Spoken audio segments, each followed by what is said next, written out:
What's good, YouTube? It's your boy Elijah. So welcome back to another episode. So today we're going to be talking about the state of the cryptocurrency market. So if you look on my screen here, for the past 2 months, so since November, looks like 8th, so the second week of November, we've been on a downtrend in the cryptocurrency market. If you look here, this is a 1-year graph. We started out the year under $1 trillion. If you look January 15th, so this time last year, it was right under $1 trillion, and now today we're sitting at $2 trillion, and we have also seen $2.9 trillion, so almost $3 trillion. So what's been going on? So we've been on a decline for the past 3 months, like I said.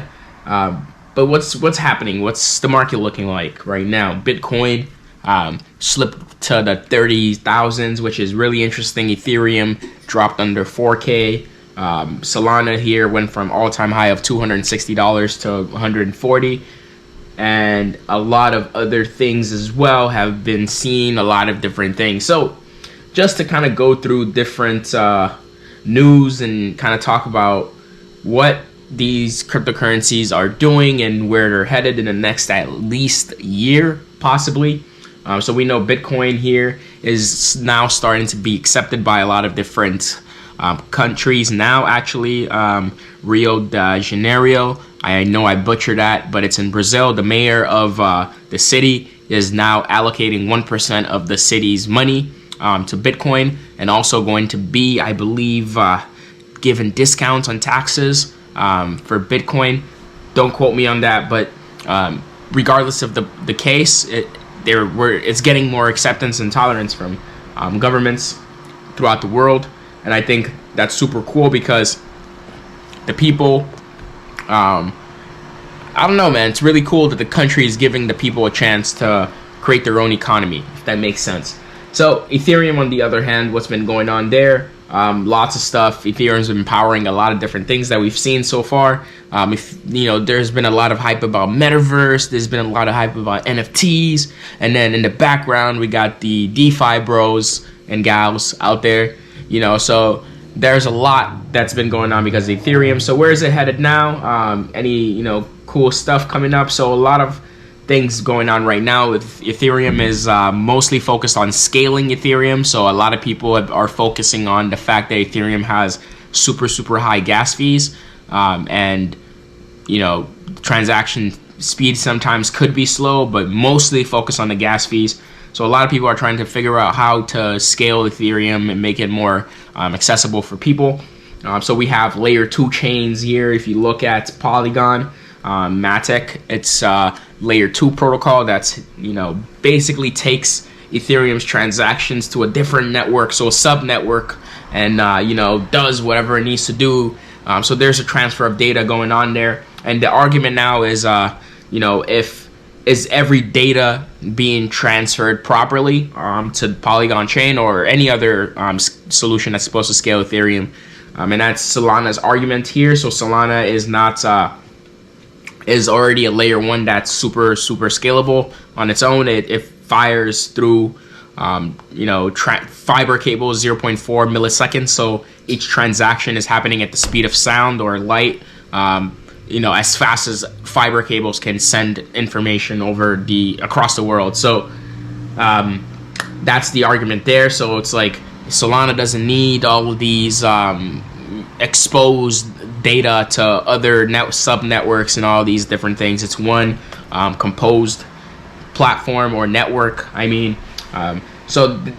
the little bit of a headbutting going on today. Actually, Anatoly and the CEO of AVAX and another protocol I'm going to talk about in a second here, Near, they were having a conversation on Twitter Spaces, so an audio conversation where they were talking about sharding, and they were talking about EVM, so Ethereum virtual machines, and mostly about scalability of networks and how the networks are going to look, the challenges that they're facing as they're trying to invest money and talent developing these networks. So the super cool thing that I got from that conversation is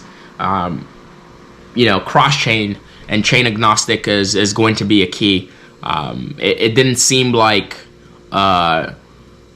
one guy would win. I mean, the market does look like it's kind of consolidating, and you can kind of tell which platforms are staying relevant right now and which platforms are building towards like the next iteration of cryptocurrency. Not cryptocurrency per se, but Web3 and like applications, and like how are we going to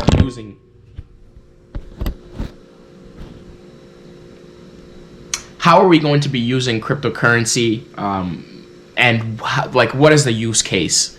And that's what we're working on, or at least everyone in this space is right now working on, and trying to increase the amount of utility that's here. Not just buying NFTs and pixels, or buying a plot of land online, or just investing in a liquidity pool. Like, what else can we do with cryptocurrency that opens up the global economy, the global marketplace, allows more people to create more opportunities for themselves and create opportunities for other people around them. So what is that next piece of utility? And that's what it seems like everyone is working towards right now. And scalability is going to be one key detail, because if you want to bring people and opportunities together, you need to be able to create an experience that's seamless, something that it's not too expensive, so it's accessible for a lot of people to come in, but also something that's going to be reasonably reasonably secure and like technically sound. So that's a lot of things going on right now. Super excited about the space overall. I think Solana is a monster. I don't want to bias anyone's opinions. I just report on my opinions.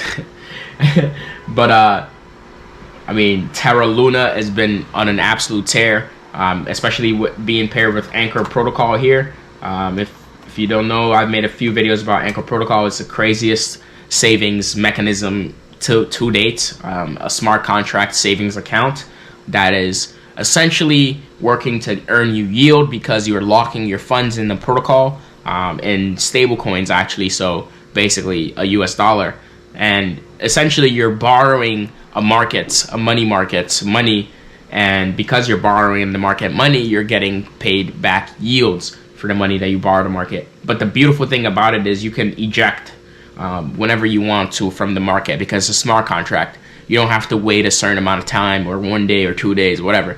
Your yields that you're earning is automatically earning per second the money that you're supposed to be earning. So whenever you want to walk away, you can easily click the button and leave. No one's gonna hold you down.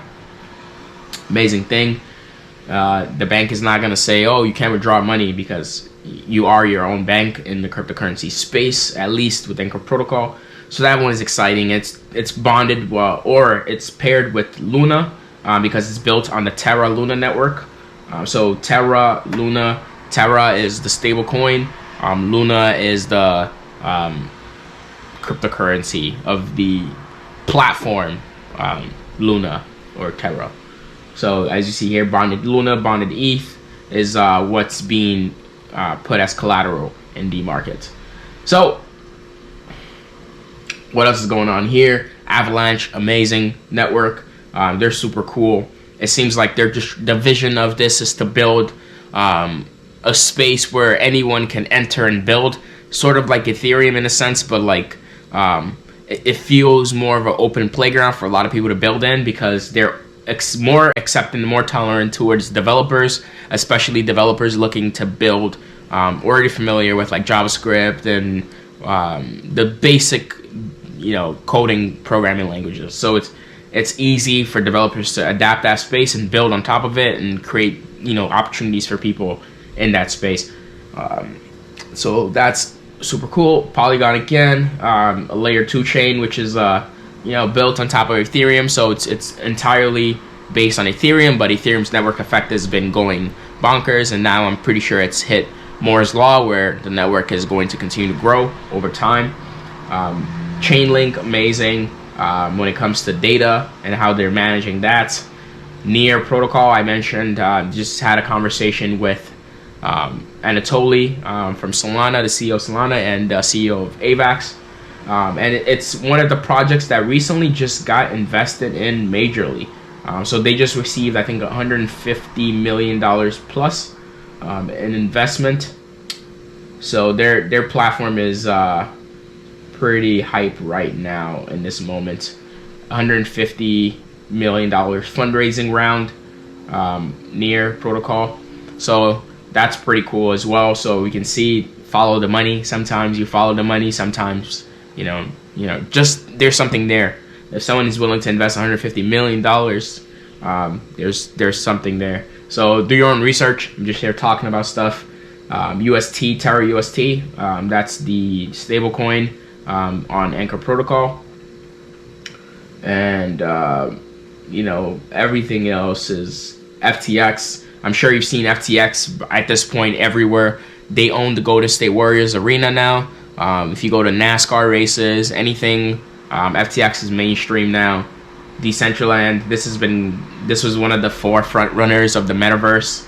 Axie Infinity, Play to Earn, gaming, that one's huge. Sandbox as well is metaverse and buying land. Lots of amazing stuff. Harmony on here, it's my Harmony peeps. Cross-chain and building, an experience that's seamless. Especially, we were talking about scaling Ethereum earlier in this video. Harmony right here, finality of transactions in 2 seconds, and it reduces the fee to the lowest, less than a cent or less than $1 or tokens. Actually, less than a cent on Harmony's network, which is pretty cool as well. So yeah, lots of stuff going on in this market. Just it's easy to get lost in the prices, but keep in mind these are networks that are being built by people and developers. So people are actually in this space working every day. People don't just leave when the money goes away, so keep that in mind. And also, bear markets are usually where the opportunities are created, and that's what I always try to tell people.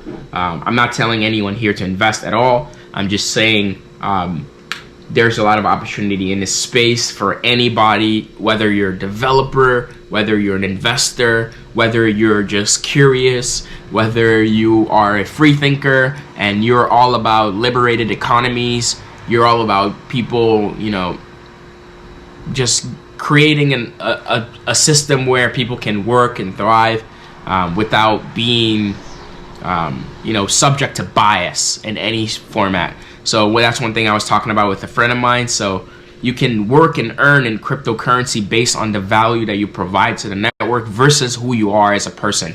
It's like a lot of it is anonymous, so you can essentially run a validator node and no one knows who you are. But based on the performance of your validator node, if it's doing well, it's running the network well, then you get, rewarded for, performance versus who you are. So it takes a lot of the biases of working in any work environment, especially in tech.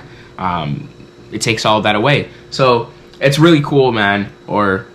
So anyone that wants to check this thing out should always stay around and check it out. Anyway, it's your boy Elijah. If you like this video in any format, whatever, make sure you smash that like button because it motivates me to continue making videos like this.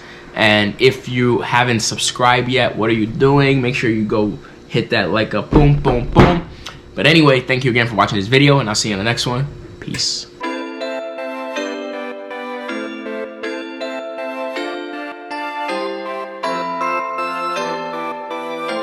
Don't speak to no one but the facts to the mass.